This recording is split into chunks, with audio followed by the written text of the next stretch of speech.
Hi, in this episode of the Nurse Coach Duo, we talk with Amy Camp Ryan, a licensed professional counselor who uses cognitive behavioral therapy, or CBT, and mindfulness to guide women through transitions and change. We discuss how powerful the combination of mindfulness and CBT can be to change old beliefs that no longer serve us, the importance of how we talk to ourselves, and how CBT and mindfulness can help with our menopause symptoms. I think you'll love the warmth and support that radiates from Amy and all the tools she provides along the way. And as always, please don't forget to subscribe for more real talk about midlife wellness with the Nurse Coach Duo. Before we dive in, just a quick reminder. This episode is for educational purposes only and isn't medical advice. If you're dealing with a health issue, please check in with your healthcare provider.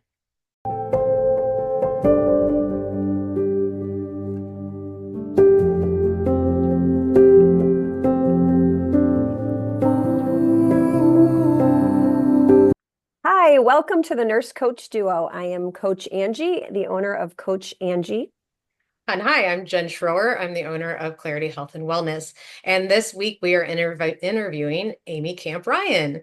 So let me tell you a little bit about Amy, and we will get started. Amy is a licensed professional counselor with over 20 years of experience helping individuals navigate anxiety, perfectionism, and major life transitions. As the founder of Urban Firm Coactive here in Kirkwood, Missouri, Amy offers both in-person and virtual therapy with a focus on bringing calm, clarity, and self-compassion to moments of overwhelm, which we definitely have those in menopause and midlife. She works extensively with women who are facing the emotional impact of change, whether it's career shifts, parenting challenges, identity transitions, or the evolving realities of midlife and menopause. Amy's approach blends cognitive behavioral therapy with mindfulness-based practices to help clients move from stress to steadiness, guilt to grace, and pressure to presence. Yeah. Amy believes that healing doesn't have to be heavy, and that reclaiming joy, even in small ways, is a powerful form of self-care. So additionally, Amy is the other half of the Theris sisters here in St. Louis. She and her sister Catherine started a podcast that Angie and I were both on. And they interview healing professionals and individuals sharing their mission to eliminate the stigma around mental health and wellness, opening up conversations about healing. Thank you, Amy. Welcome. Hi, thanks Welcome, for having Amy. me. Absolutely. We're super excited to have you. And that's quite the bio. I love all of just like the really affirming words, the joy. I think I remember I told you like the first time I read your website, I was like, oh, this just feels good. Yeah, it Oh, just feels Yeah. Oh my good. gosh, yeah. yes. Yeah, exactly. Good, good. So, as I mentioned in our bio, you do practice CBT, cognitive behavioral therapy, and for Andrea and I, we're very interested in this because we work with so many women in the menopausal transition. Mhm. So, let's just start there. If you would like to tell us a little bit about what CBT is, how it could help in the menopause transition, and just kind of get us all on the same page. Okay, sounds good. So, cognitive behavioral therapy, it's been around for a while. Don't ask me the specifics, but it's really about connecting our thoughts or belief systems with our emotions and our behaviors. They're all interconnected. And so we can have distorted thoughts that can lean into or create certain emotions. And then, we might react behaviorally to that emotion. And so, as far as like connecting it to menopause and midlife, and I think really throughout our life things change, right? We look at things differently, or what we used to do doesn't work anymore, and then we can get frustrated or disappointed, and all these difficult emotions, and even judgment of self. And so as we're going through a transition, it's important to kind of look at what's working and what's not working, and have an awareness of what are my thoughts around this, Mhm. right? And what are my feelings around this? And do these behaviors still work for me? And so it's easiest to look at and change behavior, right? Because they're more concrete. We can do something about them. And it's versus saying a belief that we've might have had for 20, 30, 40, 50 years, right? That's a lot harder to change. And we need evidence and proof to change that thought. So it's just kind of, they all work together. Sometimes we might look at the belief and go, I don't really believe that anymore. And that's okay. And if I don't believe that anymore, then why am I still doing this? And so it's really about awareness and what's working for us and what's true for us. And then mindfulness, I think, really just goes together with that, right? That present living, that awareness, calming the systems. Yeah. Does that get us all on the same page? Yeah. Gosh. That's a big ball of wax It stuff. is a lot. It is a lot. Yeah, Yes. no, so when you start to work with your clients in, using the cognitive behavioral therapy techniques, strategies, do you start with one behavior? Like if someone came into you that was in, because as Jen said, most of our listeners are in midlife and experiencing change, as you already said. Like that's why people are coming to you and maybe they're not able to deal. They've dealt with it in the past, and all of a sudden they're like, oh my gosh, they have increased anxiety, um, or sleep disturbances. Or so do you try to focus on one behavior at a time? Is that how that works? Like if so someone came in and said, I'm having sleep disturbances, Mhm. as a complaint. Yes. Yes. Is that where you start or? Well, I mean, yes, it's pretty much where they want to start. Yeah. Um, and so if sleep disturbances is the main focus, we would definitely focus on that. And as you know, right, sleep impacts everything. Sleep Right. impacts our mood, our memory, our energy, our fatigue, if we have it or don't. And so, yeah, sleep is really important. And actually, I look at that with all of my clients. Like, Mm-hmm. are you getting enough sleep for you? And do you have a healthy sleep routine or bedtime routine to do that? And so, yeah, we would look at that. And if that's an easy change, then, right, there's a behavior change that we're making. And maybe if we wanted to look at the belief systems around it, maybe they had a belief system before, like, because our sleep needs change throughout life Mm-hmm. as well. And so, maybe before they're like, oh, I can make it on 6 hours of sleep. I don't need anything more than 6 hours of sleep. But now their body does need 8 hours of sleep. And so we look and go, wait a minute, that belief of only needing 6 hours of sleep is no longer accurate. And so it's kind of going, oh, yes, I'm in midlife and my hormones are changing, my body's changing, and 8 hours is now better for me. And so we connect that, and that makes it easier to Mm-hmm. change the behavior because we have a rationale around it, right? Yeah. Versus Amy just told me to do it. Right, right. Oh, I'm Yeah. guilty of the person that used to think that, I could make it on 4 or 5 hours of sleep and, my Yeah. kids were and I have had to change that behavior certainly as I've gotten older. So it's Or even the opposite, like it could be you needed more sleep and now you don't need as much, but instead of getting up and like starting to enjoy your day, you're just kind of laying in bed and maybe just creating worry thoughts. And so, yeah, it's oh, really that's a just good looking example. at, what's Hmm. changing, why are we so stuck on this thought or belief, and understanding that. Yeah, and I think that is a super difficult thing for women, especially when we're starting to go through menopause and perimenopause. And I mean, like you said, your body's changing, and we need to change with it. I feel like I'm constantly telling my clients that because we are so stuck in this worked for so many years and now suddenly it doesn't work. So whether it's sleep, whether it's drinking alcohol, whether it's working out, all of these different things that just don't work the same anymore. And so it is where the Menopause Society recommends CBT because I think there is so much around. We have to recognize our body's changing, we need to change, and therefore, like you're saying, our thoughts need to change. And Mhm. it's not such a difficult part of it, because part of it is we have to pause, right? We have to pause Yes. Mm. and Yes. say, wait, this is different. So and maybe that's why, I don't know, maybe that's why mindfulness helps with this. Maybe you could talk a little bit about that, because I feel like it just makes sense that they would go together. But how do you put those two together? We heard in your bio that you kind of work with them together. Yes. Well, the way that I put them together is with mindfulness. I think there's an awareness of what our body feels like, right? And what's going on there, what's our surroundings, like where are we?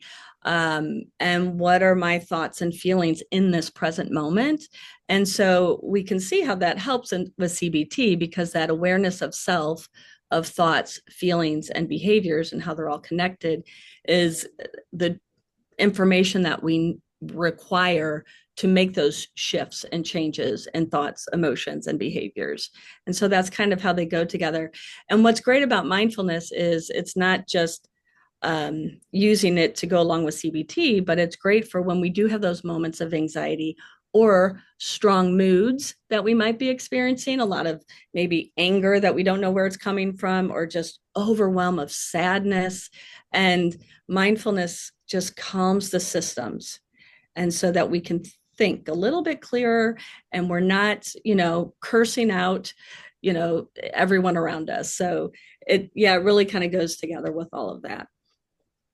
Yeah. And I was thinking too, oh shoot. You triggered a thought and I can't, oh well, we'll get back to it. Perimenopause. Yeah. Perimenopause. There it was right there, Amy. We'll get back to it, I'm sure. It will come back. Yeah. Yeah. So, Well, Jen, you already said like a little bit of this, but as women, as we're changing, and we used to do things one way and now we're going to have to do things another way. And we're hard on ourselves, right?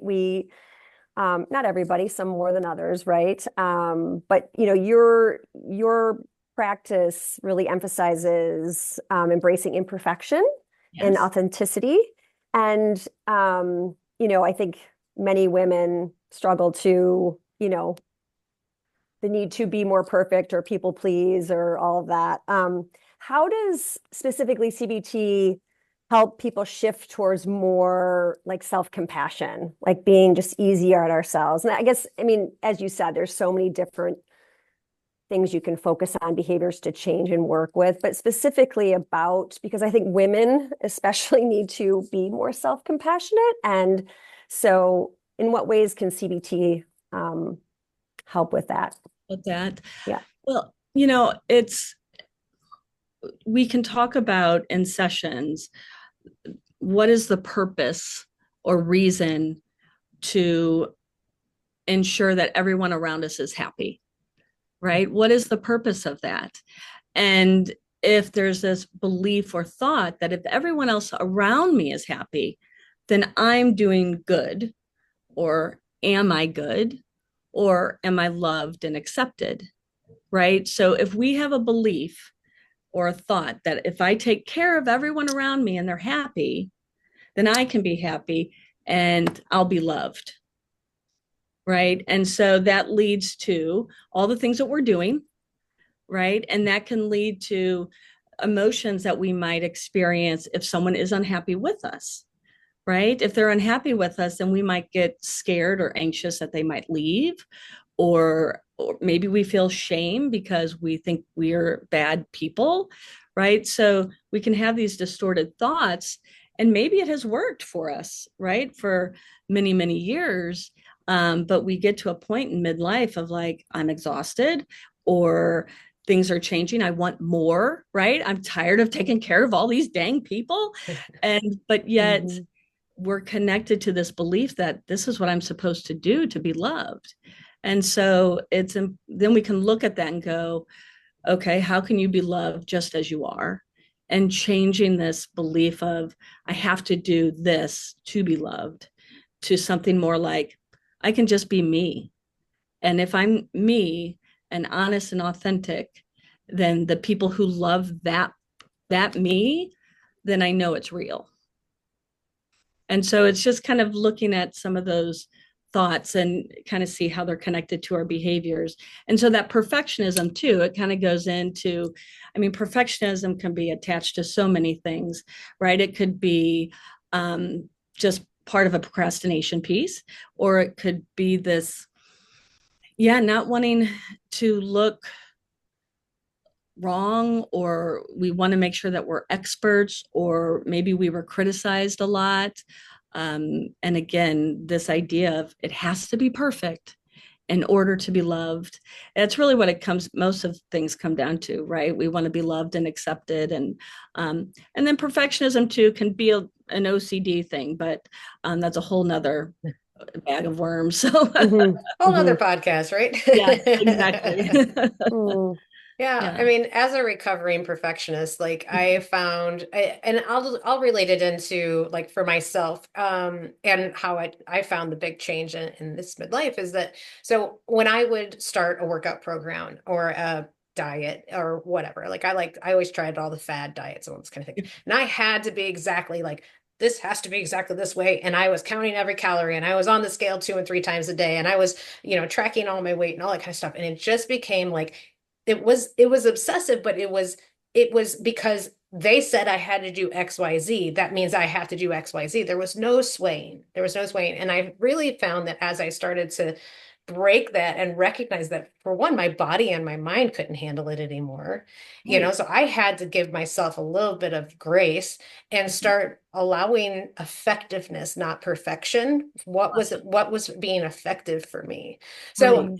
I know I just like how I worked through that, but like if you had somebody coming to you with it doesn't have to be exactly that Mhm. subject, but like what kind of tools do you give them to use maybe on their own when they're not with you? And also what do you do when you work with them like in your office?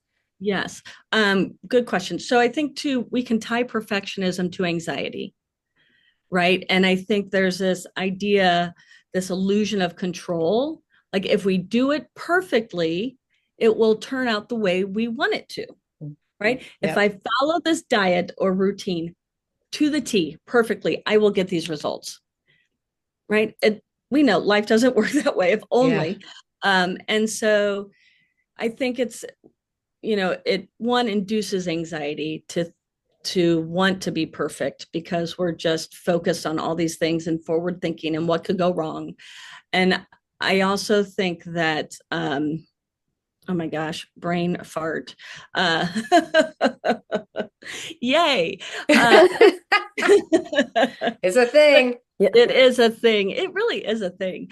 Um, and so so anxiety. So focusing on that and the perfectionism, it's about getting comfortable with discomfort, right? Getting comfortable with recognizing that we're not perfect, right? So really kind of dispelling this idea that I have to be perfect, but look at all their imperfections and look at who still loves them, right?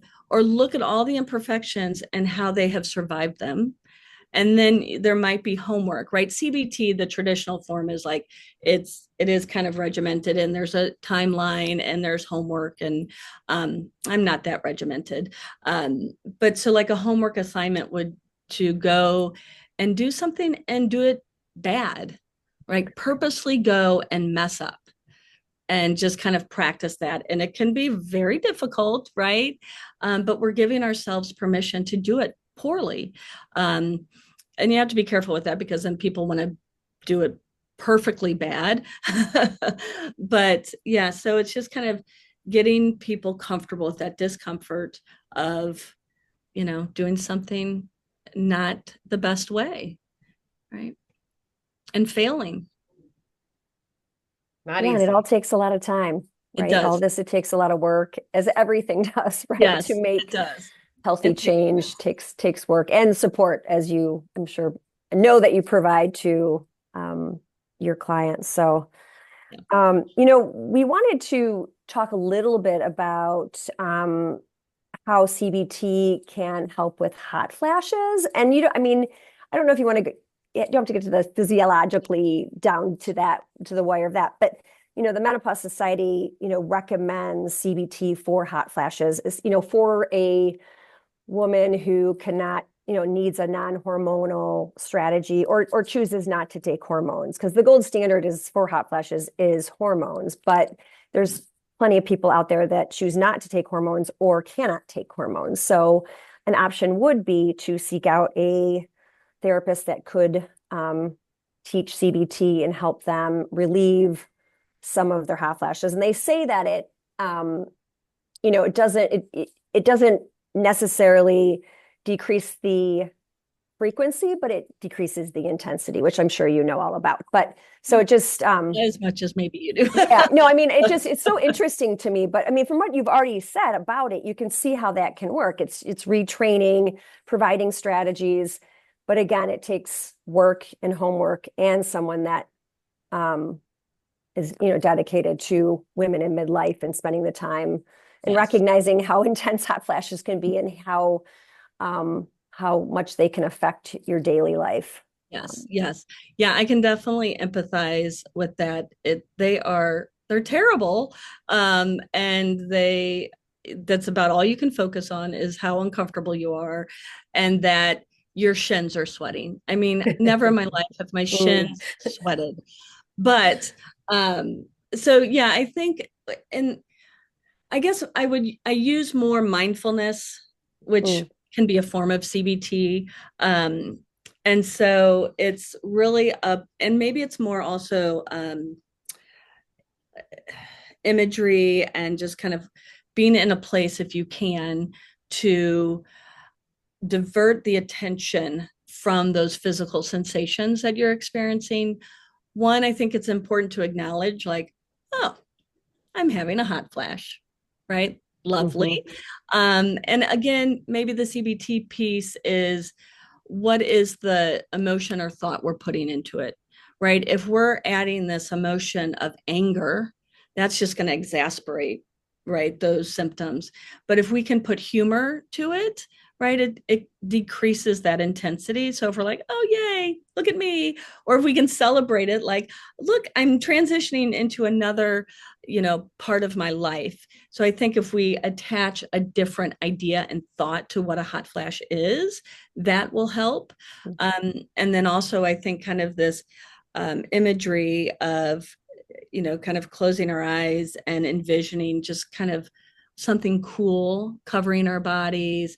If it's just like misting air or a waterfall or, being in an ice bath, something that can kind of invoke that image of coolness and just kind of focusing on that. And then also bringing in the mindfulness of our surroundings so that we can take, again, the attention off of the physical sensations of our body, but instead now we're focusing on the birds chirping outside, right? Or maybe we have a soundtrack that we can listen to and focusing on those sounds, or depending on what sense you connect to most, that's able to draw your attention out. So if listening isn't one, if it's more about touch, finding something that, has different textures and focusing on those sensations, or if it's taste, getting yourself a cold glass of tea or water with flavors and focusing again on those sensations and that will hopefully decrease the intensity and the longevity of which you're having it. Does that? Yeah. I mean, So Yeah, no, many great ideas yeah, in there. yes, love it. Yeah, I mean, Thank you. I had heard of CBT and I kind of thought I knew what it was, but just the way you described it was fantastic because it really gave us some like real ideas of how to latch on. And I think you're so right. It's a lot of it, again, like with the mindfulness, is to take the pause and to kind of change the thought process because yeah, people they're embarrassed when they get a hot flash, they're mad, which makes them worse. They just you start to get hot and all you can think about is how hot you are versus trying to change that imagery to cold. So I think that was beautiful, and I'm going to take advantage of that great explanation and ask you. So I know we talked a little bit about sleep, but I have an actual like a person very close to me that, like I said, is going to take advantage of this that is really struggling with sleep, and has tried all the tactics, but I think there's a lot of it in there that is a thought process, right? That's where you're saying the thoughts that are tied to it. Always saying that they're tired, wake up and wondering what time it is. Just a lot of mind connection with the sleep, which is creating, I think, some of that inability to. Right. So can you kind of take almost like what you just did for hot flashes and do that for sleep? Because I think that would be fantastic, not just for her, but for Right. so many people. Because sleep, if people don't know, fatigue is like the number one symptom of perimenopause. So sleep Mhm. is a huge piece of it. I did not realize that. That makes sense. Okay. Well, I guess it depends. Well, one, are they looking at the clock when they wake up? Nope. Okay, good. Because That's that one of would the be, tactics they got rid of. it Yeah, it's is like they've good. done all the things right. Yes, yes. And I can imagine too, before this person's going to bed, that there's some anxiety that's building up.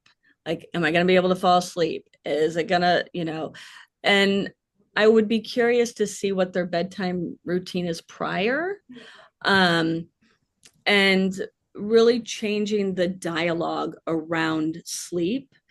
And maybe even a couple of nights, this acceptance of, I have a hard time with sleep, right? And give into that instead of trying to fight it.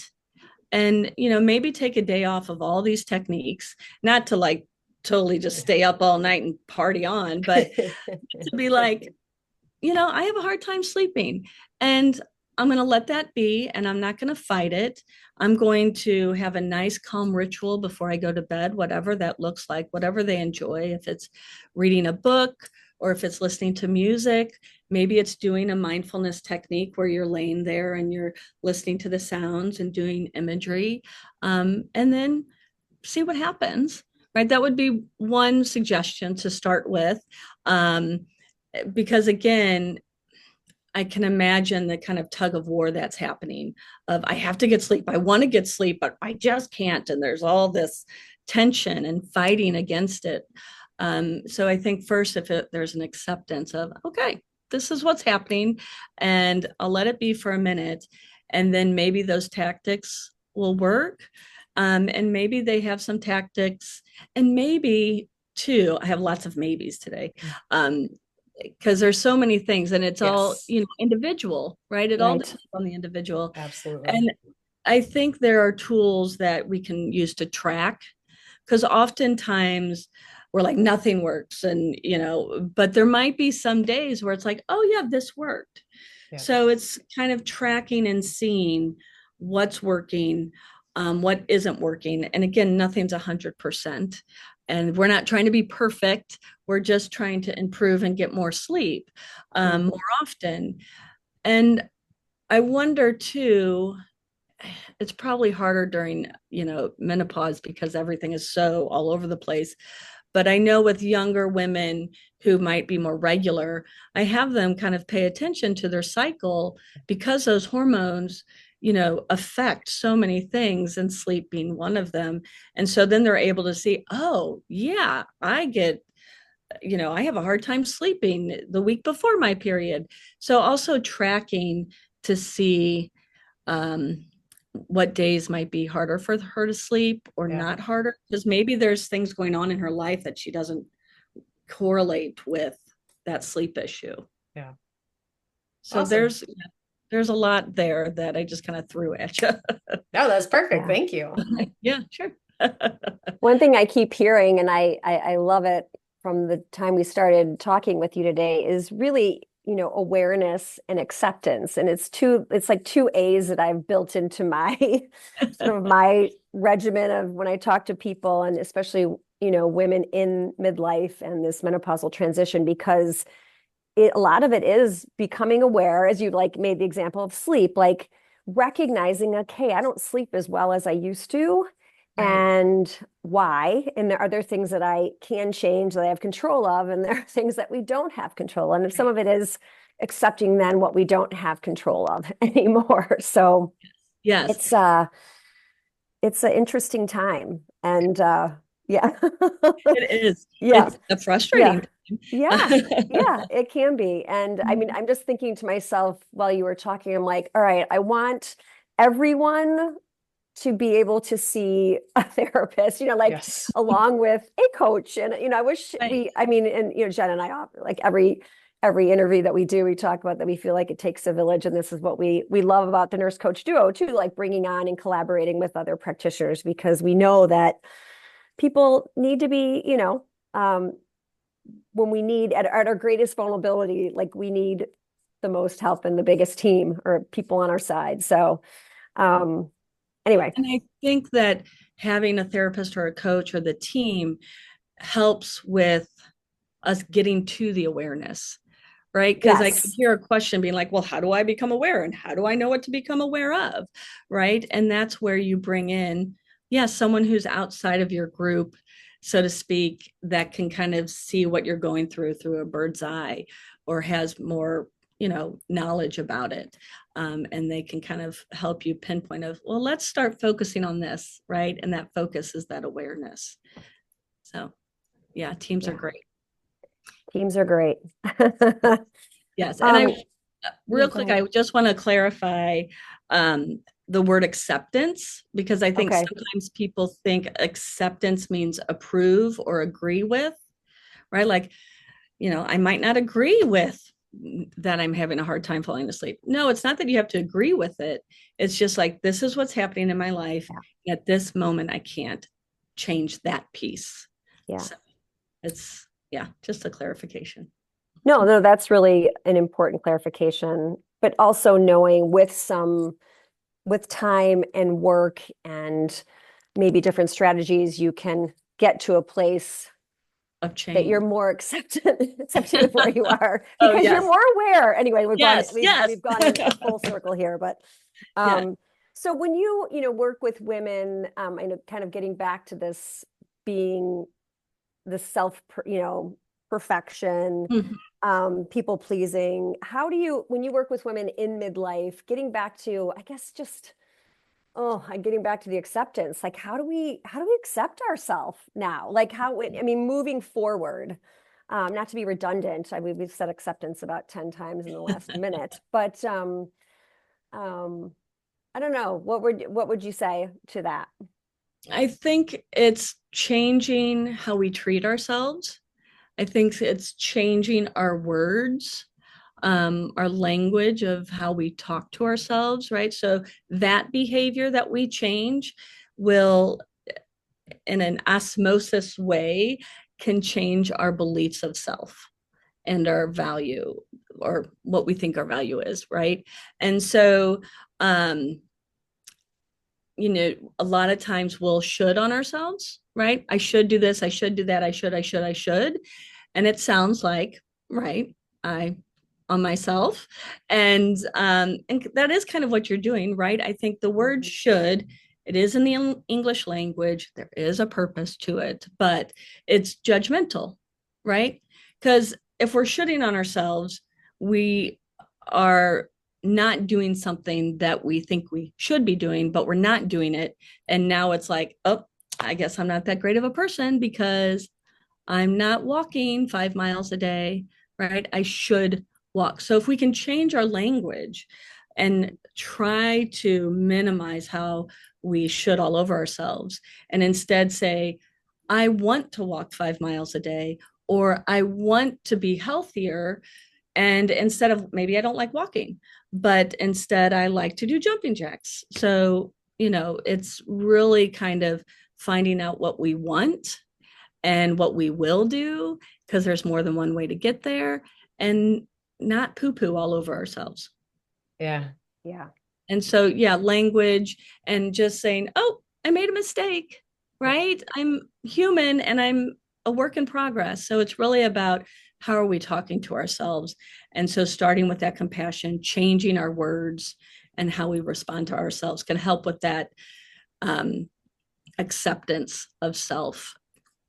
Does that Yeah, help, very, Angie? very beautifully said. Yes. Absolutely. Yes. Yeah, I think you've just nailed it on the head right there for all of us at this life stage. It's such a difficult time, and because of all the changes and dramatic changes that are happening, whether it happens in our relationship, in our weight, in how we eat, in our sleep, how we're showing up to work. The should is constantly there, and there's got to be at some point just a allowance for I can't necessarily do that anymore. It's just going to look different, right? It's not like I'm Yes. not going to show up at all. It's just going to look a Right. little different. 100%. Yeah. Yeah. Yeah, and Hmm. I think that awareness really helps with that. So I love that you combine the CBT, which is, like you said, helping you talk to yourself differently with the awareness, because I think as you become more aware, you are more likely to just allow those things for yourself because you're like, oh, you know what? I function better when I allow this or that. You know, I teach Hmm. a lot of awareness as well and acceptance. I didn't get to say acceptance earlier, Angie, when you said it 10 times, so I'm going to throw it in there now. Um, but yeah, it just realizing that, oh, when I listen to my body, it tells me that Hmm. I can do this, but not that. So I'm going to go do this now. And guess what? I feel good about doing that. Right. So yeah, Yes. yeah, I think it all It's goes that together really awareness well. of how does our body feel. And it could be that, oh, if I, move my body this way, there's a pull or a strain. But it could also be, oh, when I start to get angry, I clench my fists or I notice my jaw tightens. Yeah. Right. So it can go with our emotions and our physical capabilities. Yeah. Great point. Well, I mean, you've given us a ton of things to go on, but just going to ask you one last question because I think you've provided so much important information. I'm just curious as to like if you had something you wanted to share with women that are kind of navigating this emotional side of menopause, and looking for the support that we've talked about today. Any type of advice or comments that you'd like to make there? Well, I think an important thing is finding people who are also experiencing it and talk about it. You know, um, I'm a Gen Xer, so I'm a proud Gen Xer. And I think that we are bringing this subject up of menopause and all of these changes. And it's so important to talk about, to be validated, to know that you're not going through this alone. Oh, I just think it's so important. And to think like, oh my gosh, I am not losing it, right? This is a real thing that's happening. So find your people.